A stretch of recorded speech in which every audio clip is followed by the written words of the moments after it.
نے قربانی دی. ہم ان کا مذاق نہیں بناتے, لیکن میں آپ کو یہ بولتا ہوں, to put the history right in the context sir, جس طریقے میں شیخ صاحب کے نام کے ساتھ بے حرمتی کی گئی,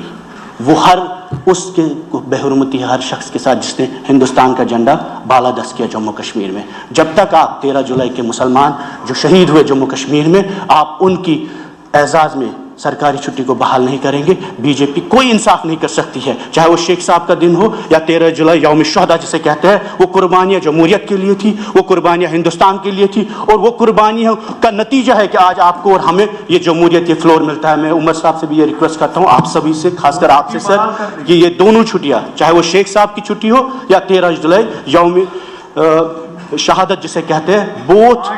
both days should be restored, and this house should resolve it collectively irrespective of ideologies and parties. Even if it was your founder, we are with you, and the BJP also, انہیں بھی ہم appeal کرتے ہیں اور ہم دامن بہلا کے کہتے ہیں کہ 13 جولائی is the most precious day in the history of Jammu and Kashmir. It is not a communal day, it's a day for democracy, it's a day against the monarchy. اس وقت جو پورے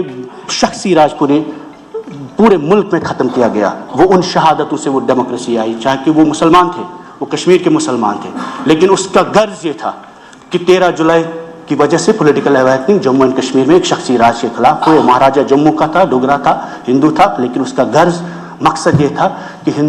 جموں کے ہندو کو بھی جمہوریت ملے, اس سے بھی اتنی جمہوریت ملے جتنی پوری ملک میں تھی. ساتھ ہی ساتھ مجھے زیادہ وقت آپ سے نہیں لینا, نائک صاحب بھی کچھ بات کریں گے, آپ نے بولا 13 منٹ ہے, ہم اس سے کم ٹائم میں کنکلوڈ کریں گے. عمر صاحب نے اپنے پرومسز میں یہ کہا ہم ریزرویشن کو ریشنلائز کریں گے. We are a young state, we are countering militancy, we are facing extremism,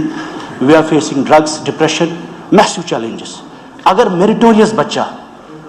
merit کے حساب سے اسٹیٹ میں نوکری نہیں لے سکتا, اپنے کالج میں پڑھ نہیں سکتا,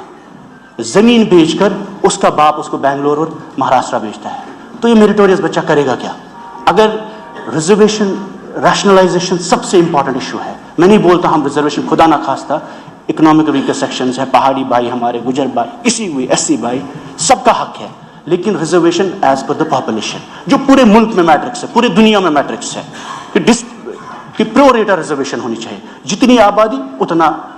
آرکشن ملے ان کو, اور ہم کہتے ہیں میرٹ کو آپ ختم نہ کریں. دوسرا مسئلہ سر, آپ نے اپنے مینیفیسٹو میں کہا ٹھیک ہے ہوم آپ کے انڈر نہیں ہے, آپ کوشچنز نہیں لیں گے, لیکن سر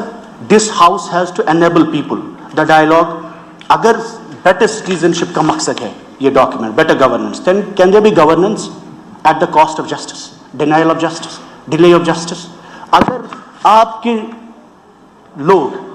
جیل میں ہیں, قیدوں میں ہیں, سزا پا رہے ہیں, یا آپ کی پراپرٹیز اٹیچ ہو رہی ہے, مجھے بولیے وہ گورننس کیسے ہو سکتی ہے؟ How can we talk about good governance when our people are suffering every day and the laws which are making them to suffer? کل ہمارے ہاتھ میں 370 کا ریزولوشن آپ نے کیا,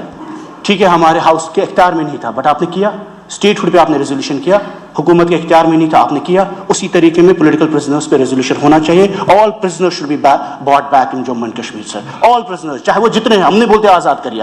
آپ مت چھوڑیے ان کو, آپ بند رکھیے, لیکن اپنے جیلوں میں اپنی زمین میں رکھیے. 50 ڈگری گرمی میں ہمارا نوجوان بند رہتا ہے, جو نفرت اس کو وہاں دلوں میں ہوتی ہے وہ 50 سال تک ختم نہیں ہوگی. اتنا ہی نہیں سر, جو لوگ پبلک سیفٹی ایکٹس میں آپ کے ہاتھ میں نہیں ہے, بٹ آنریبل چیف منسٹر, ان کی کیبنٹ, ان کی سرکار دلی جا سکتی ہے. جس طریقے میں آپ نے اسٹیٹ ہوڈ کا ریزولوشن لایا, talk about the human security of Jammu and Kashmir, talk about کہ ہمارے لوگوں کے مکان اٹیچ ہو رہے ہیں, ٹاک اباؤٹ کہ آپ چیف منسٹر, ہوم منسٹر صاحب, وہاں پرائم منسٹر صاحب سے ریز کریے ایشوز کو کہ نوجوانوں کی رہائی ہو, انہیں ایمنسٹی دو, انہیں معافی دو. کل آپ لوگوں نے پردھان منتری منموہن سنگھ کی تعریفیں کی, کہا پرائم منسٹر کے ورکنگ گروپ تھے. ورکنگ گروپ کیا تھے؟